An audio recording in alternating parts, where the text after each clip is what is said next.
Olá, estamos de volta com nossos estudos bíblicos e vamos estar concluindo uma série de estudos com temas escatológicos, doutrina das últimas coisas ou dos tempos finais. Começamos falando sobre sinais que antecedem o arrebatamento da igreja, falamos sobre o arrebatamento da igreja, as bodas do Cordeiro, tribunal de Cristo, milênio, etc.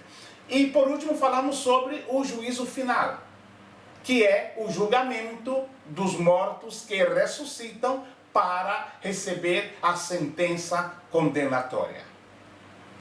Porém, antes de falar sobre morte, forçosamente nós temos que falar sobre vida. Certamente, aqueles que passarem certo tempo refletindo sobre a vida, chegarão à conclusão de que existe muito mais sobre o homem do que a realidade física e material. A experiência mostra que existe um ser totalmente único e abstrato associado com cada indivíduo e que se expressa por meio da capacidade de pensar e raciocinar.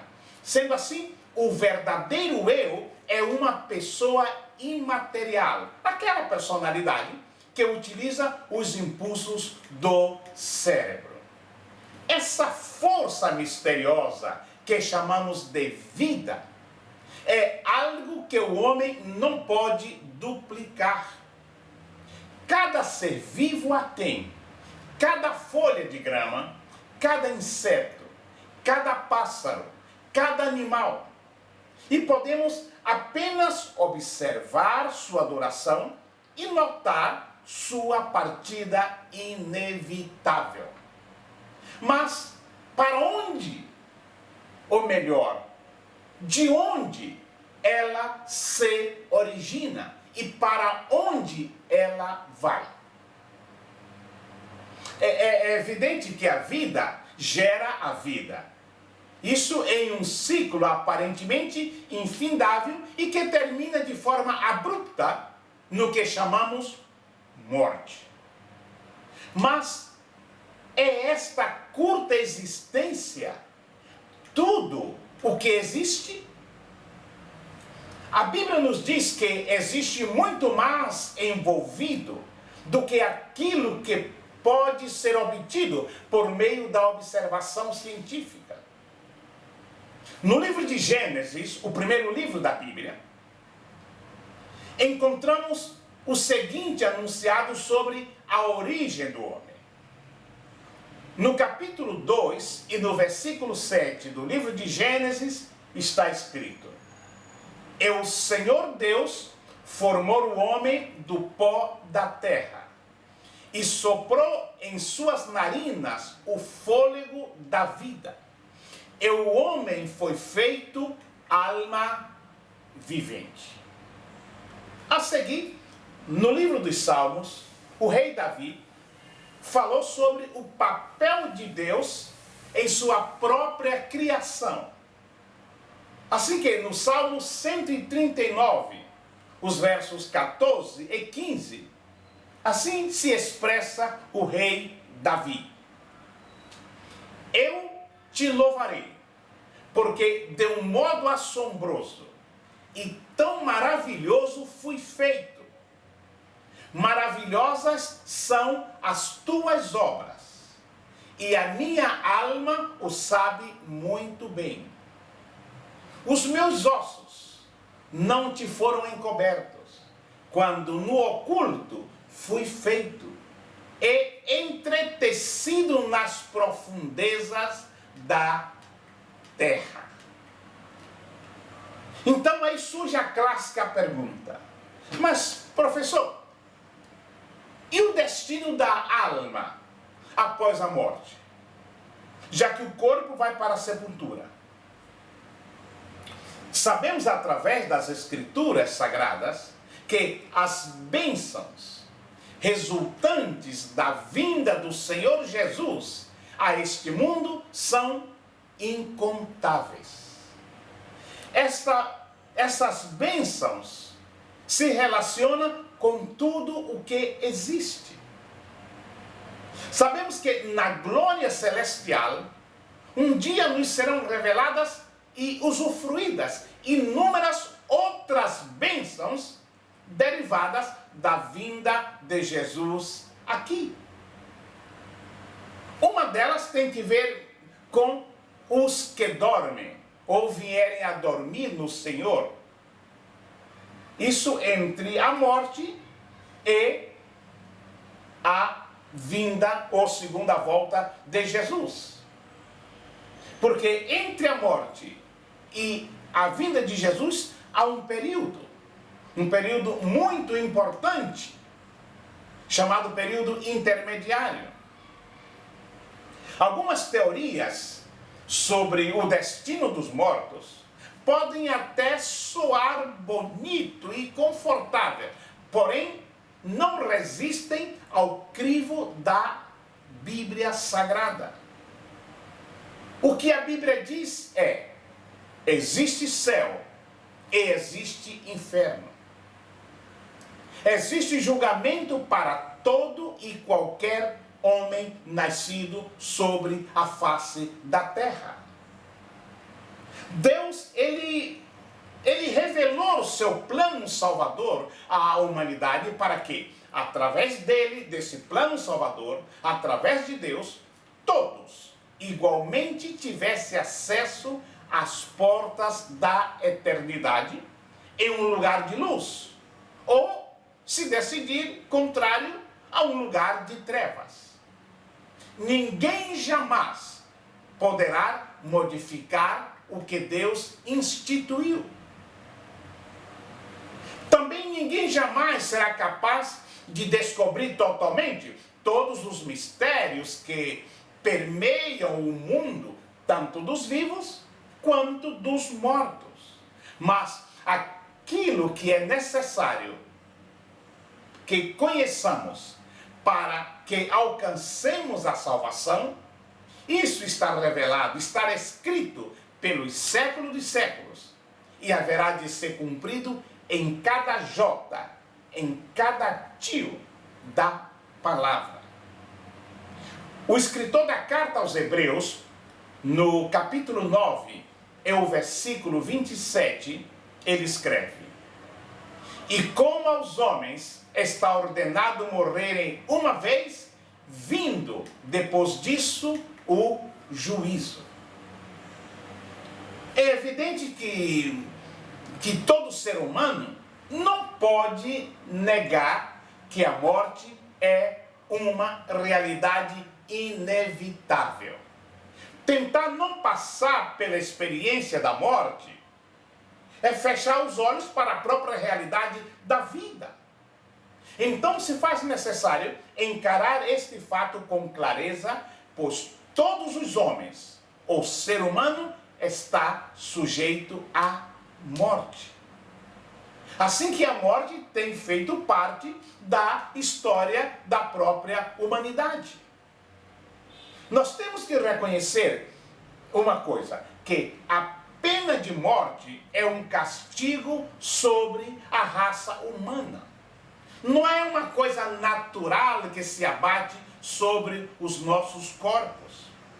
Quando nós temos a notícia que faleceu, veio a óbito, uma pessoa de 95 anos ou uma pessoa de 100 anos de idade, logo nós dizemos, claro, tinha 95 anos, 100 anos, e é natural que essa pessoa morra.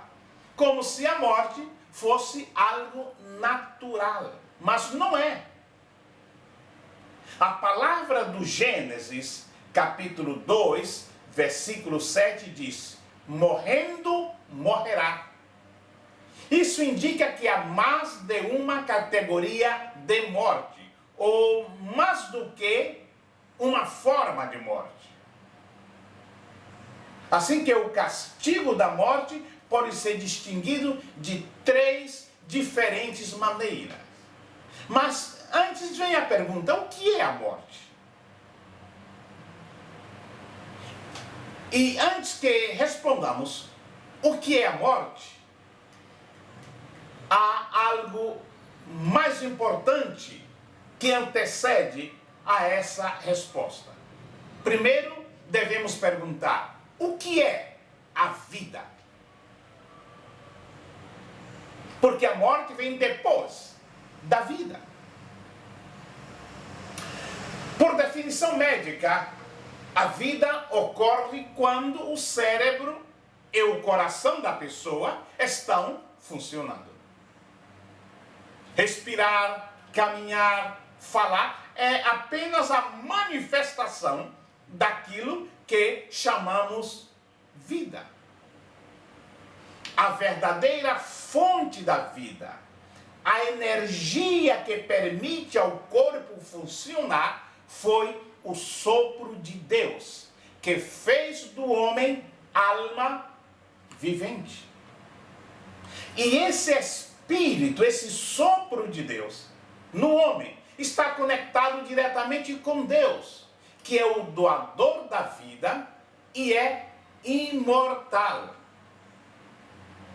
Espírito e alma são as partes espirituais e imortais no homem.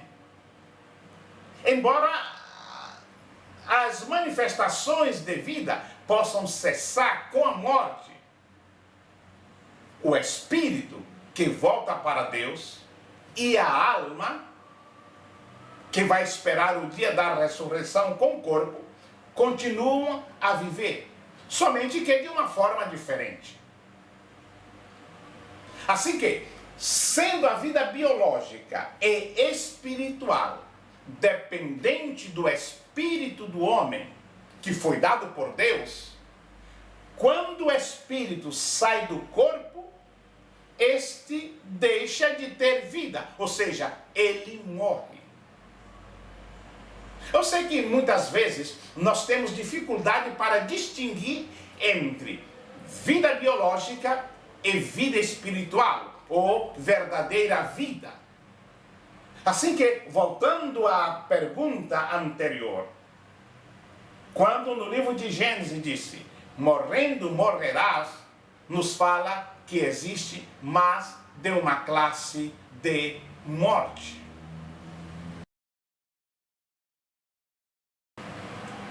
Assim que existem três classes de morte, ou três formas de morte. A primeira é a morte física. A morte física também é uma separação. Quando o corpo está separado do espírito, ele está morto. Em Eclesiastes, no capítulo 12, no versículo 7 diz, o pó volte à terra como o era, e o espírito volte a Deus que o deu. Adão e Eva, apesar de que não caíram mortos fisicamente, no momento em que comeram do fruto proibido, mesmo assim, o princípio da morte começou a operar em seus corpos. A partir do instante em que eles desobedeceram a Deus, os seus corpos passaram a um plano inferior. Em outras palavras, eles começaram a morrer. Todos os descendentes de Adão estavam representados em Adão no que concerne ao pecado. A Bíblia nos ensina que a morte é uma separação entre o corpo, a alma e o espírito. A segunda classe de morte que vemos é a morte espiritual. Tal qual a morte física, a morte espiritual também opera uma separação. Antes de pecar, sabemos que Adão, ele gozava plena comunhão com Deus, tendo nele a fonte da vida espiritual. Mas, depois de morto, espiritualmente, ou seja, depois que pecou contra Deus, essa comunhão foi cortada. Por isso é que a Bíblia faz um convite a todos para uma vivificação. O apóstolo São Paulo, escrevendo a sua epístola aos Efésios, no capítulo 2, no versículo 1, ele diz: "E vos vivificou, estando vós mortos em ofensas e pecados." O caso de Adão e Eva nos ajuda a entender que é possível estar fisicamente vivo enquanto morto espiritualmente. A razão para esta morte espiritual, esta separação de Deus, é sempre a mesma. Separamos-nos de Deus pelos nossos próprios pecados. Basta ver o texto do profeta Isaías, no capítulo 59, os 2 primeiros versículos. Assim que, mesmo tendo Adão vivido em seu corpo físico 930 anos, ele e sua esposa morreram no dia de seu pecado. Isso no sentido em que foram separados da comunhão de Deus. Assim que a morte espiritual é a separação de Deus em vida. A terceira forma de morte é a morte eterna ou segunda morte. A morte eterna ou segunda morte é a separação eterna para sempre de Deus. Em outras palavras, poderíamos dizer, a culminação da condenação eterna. Vale a pena ressaltar que o termo morte eterna não significa cessação de existência, mas separação eterna de Deus. O corpo será sempre uma parte integrante do homem, exceto durante o período compreendido entre a morte e a ressurreição, que é, como já falamos, chamado um período intermediário.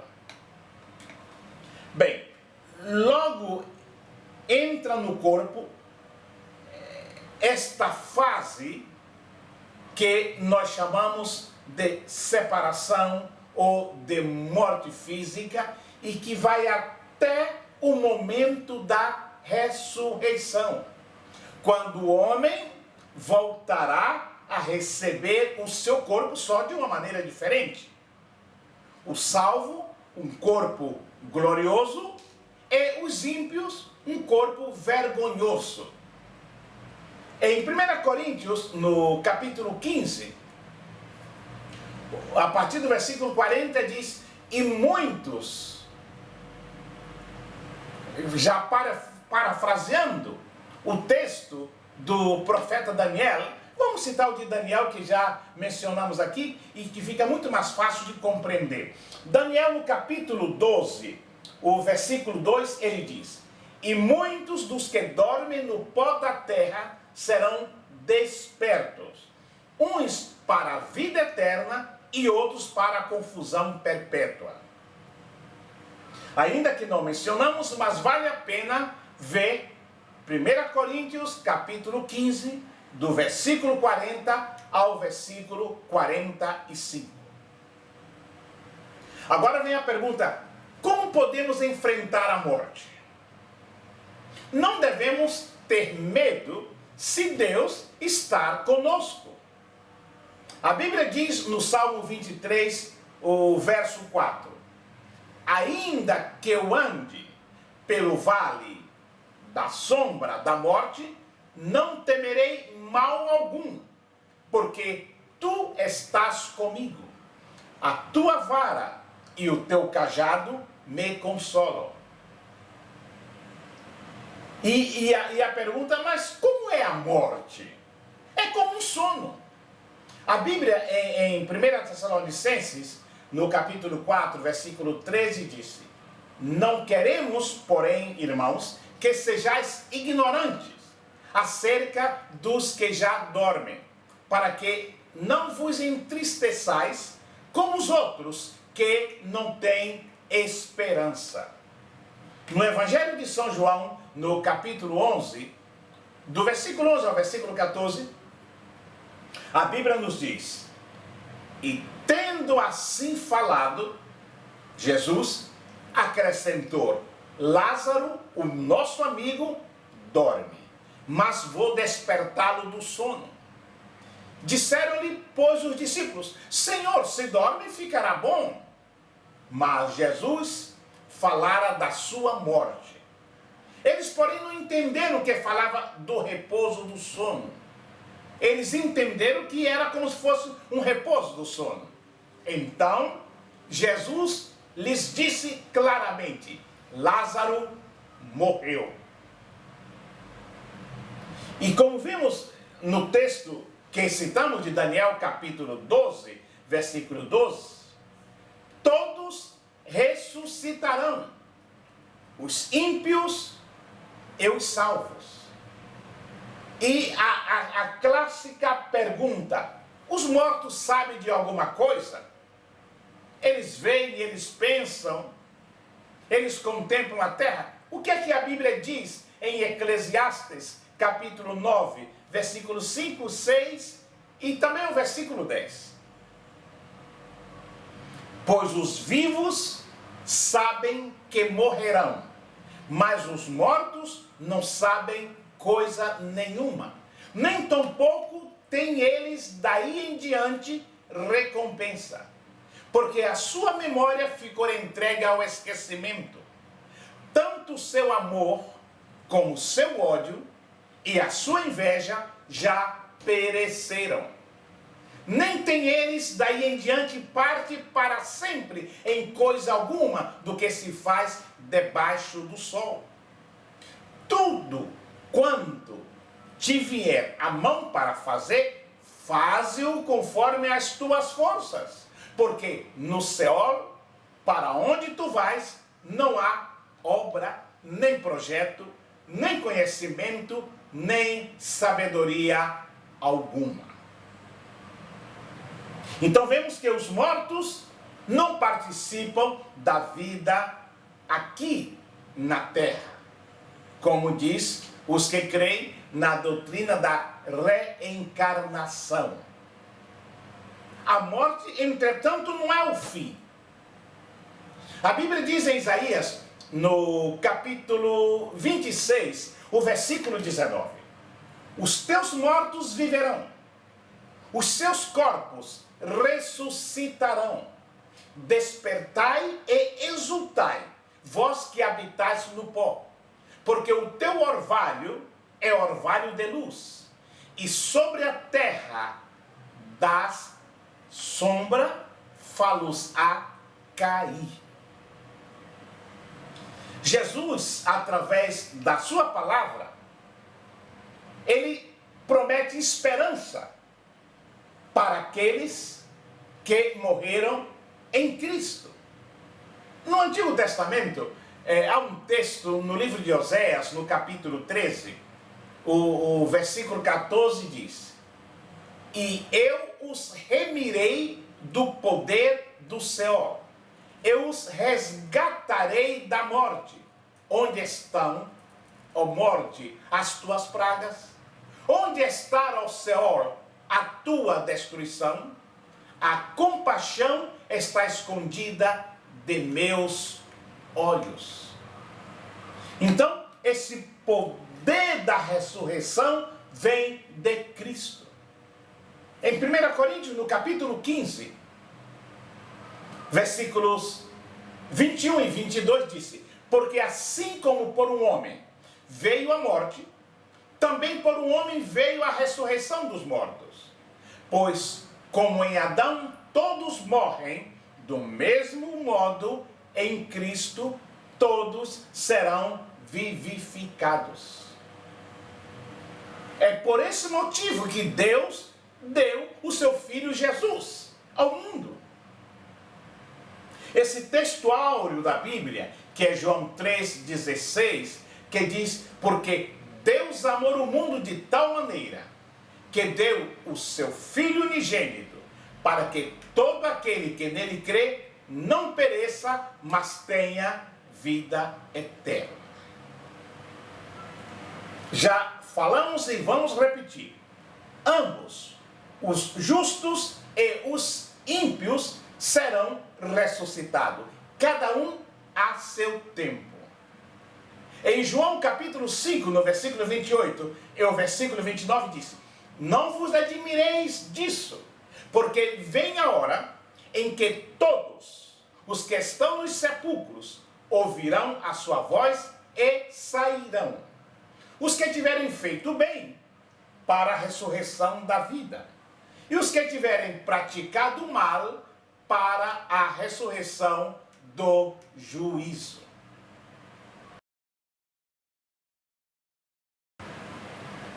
Os justos é a morte.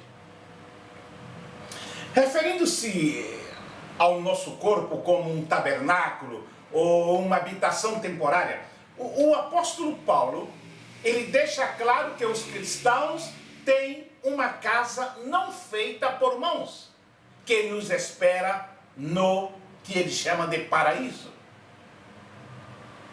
Em 2 Coríntios, no capítulo 1, os versículos 22, e também no capítulo 5, versículo 5,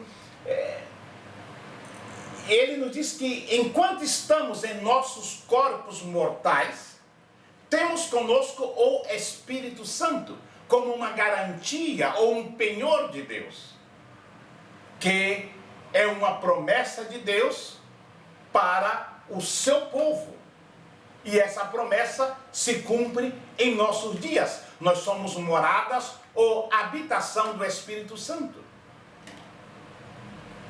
Deve ficar claro que a morte para o cristão é somente uma mudança instantânea de endereço, na qual mudamos de uma realidade para outra infinitamente mais importante e de maior duração.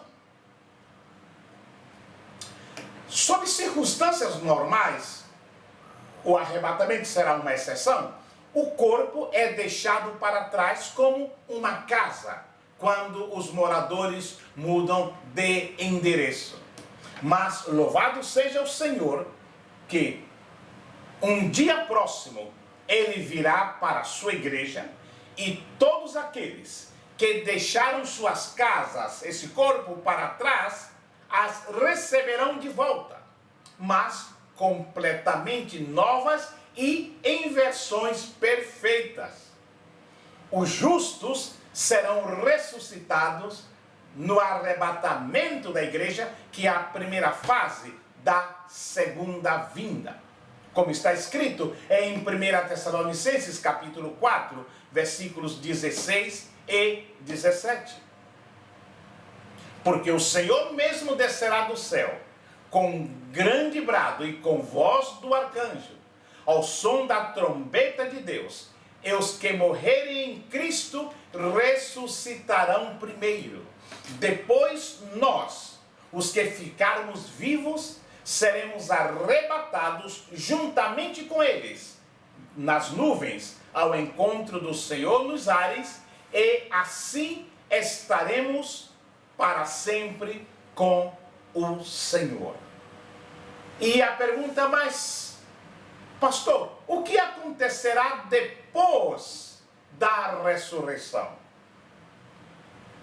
A Bíblia diz em Filipenses capítulo 3, nos versículos 20 e versículo 21.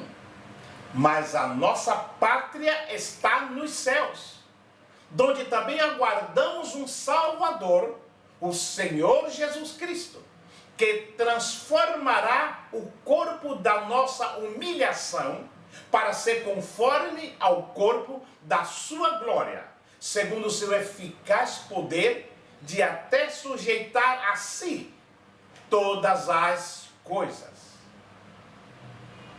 Então, alguém um dia me perguntou, mas por quanto tempo os justos, depois de ressuscitado, vai viver? Para sempre. A resposta é para sempre. Em Lucas, no capítulo 20, versículo 36, disse, porque já não podem mais morrer, pois são iguais aos anjos, e são filhos de Deus, sendo filhos da ressurreição. Há um caso emblemático na Bíblia, que é o caso do apóstolo Paulo. Sabemos que Paulo foi um gigante como pastor, teólogo, missionário, plantador de igreja. E ele, Paulo, enfrentou açoites, prisões, naufrágios, apedrejamentos, mas jamais perdeu a doçura, nem deixou de glorificar a Deus, mesmo no sofrimento.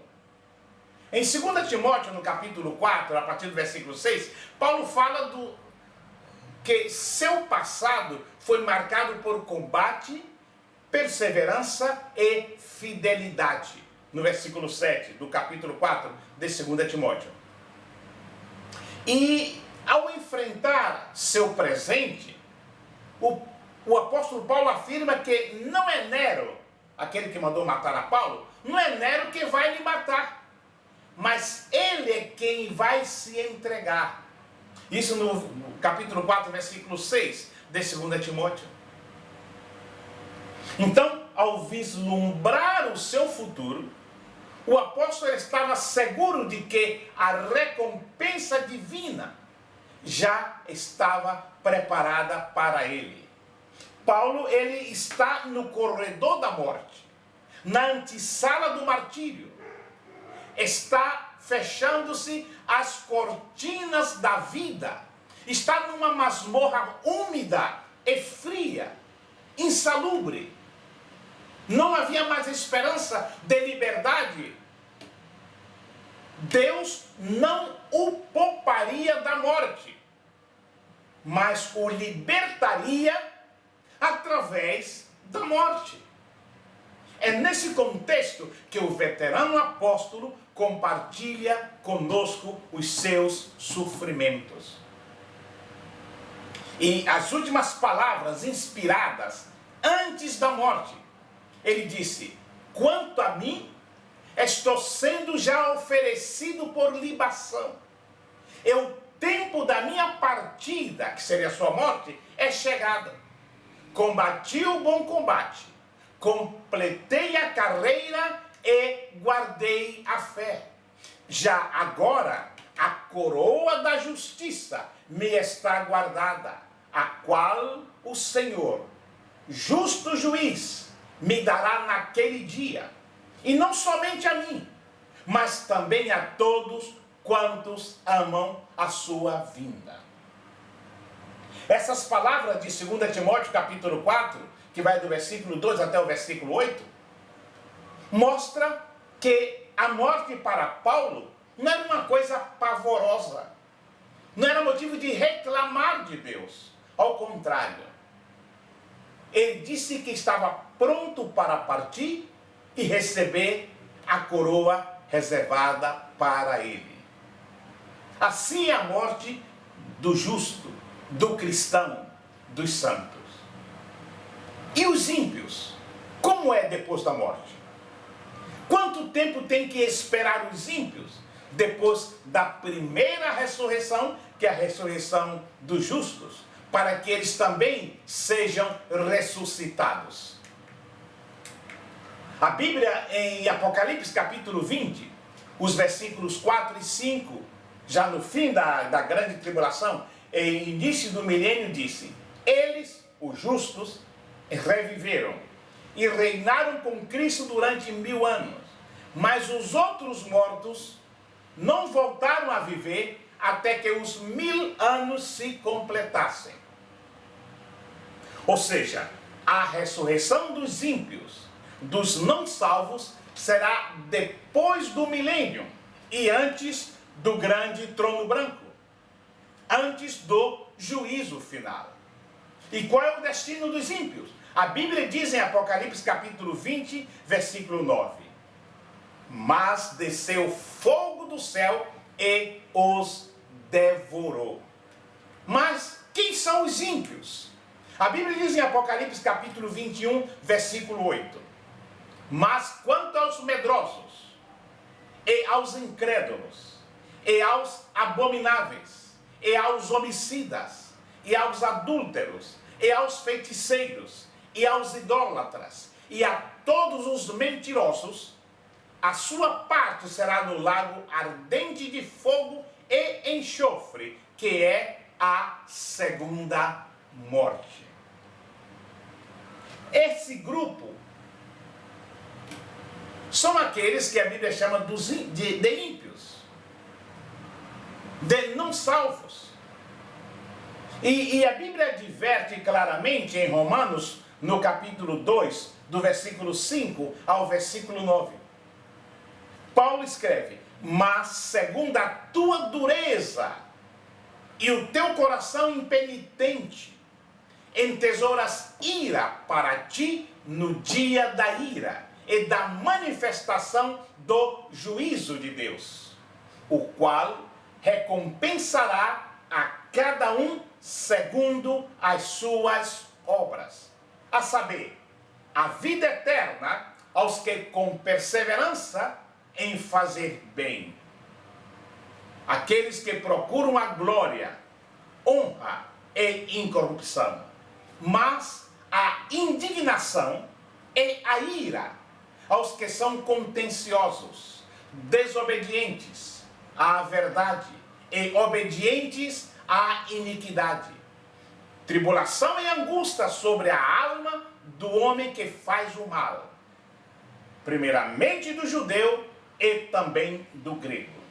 Um pouco forte esse texto de Romanos capítulo 2, do versículo 5 ao versículo 9, mas é a realidade. A segunda morte os espera. A segunda morte, a condenação eterna daqueles que não foram salvos. Quando vemos a apresentação do juízo final do grande trono branco em Apocalipse, capítulo 20, do versículo 11 até o versículo 15, uma parte diz: e vi um grande trono branco, e o que estava sentado sobre ele, de cuja presença fugiu a terra e o céu, e não se achou lugar para eles.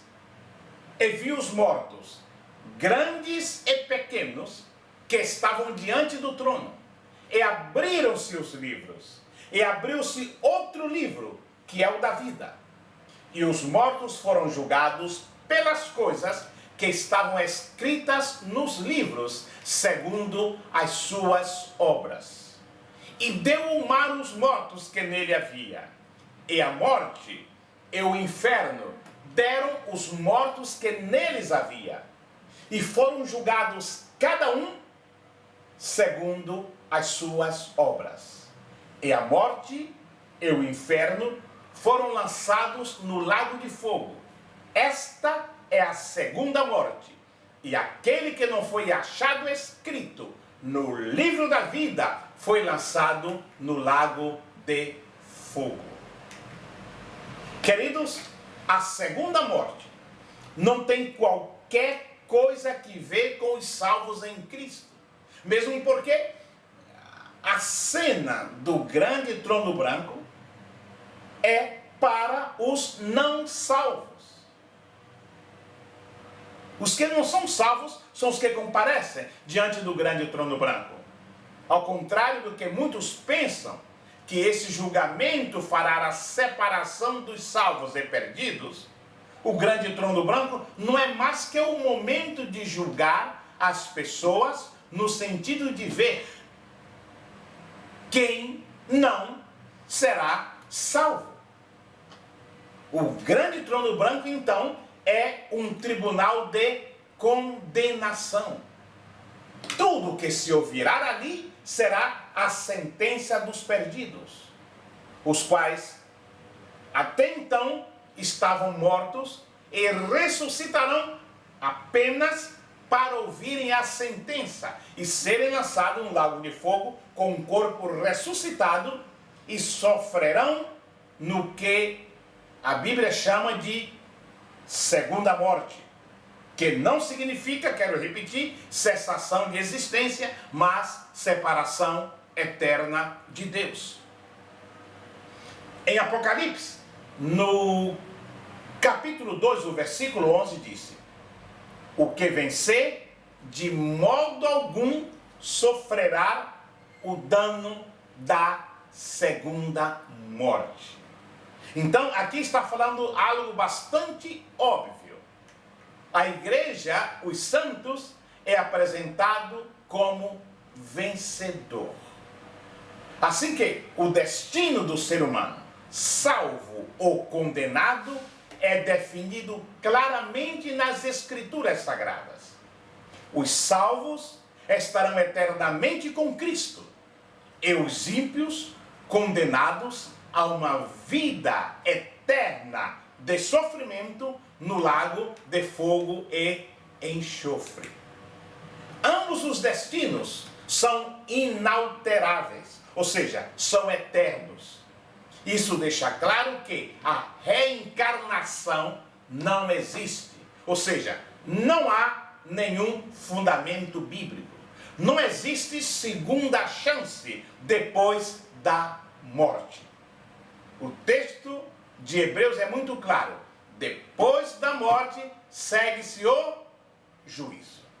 Assim que, queridos, vamos continuar firmes com o Senhor, no Senhor, na certeza que o nosso destino, quer seja através do arrebatamento ou através da morte física, é estar com Cristo para sempre e para sempre.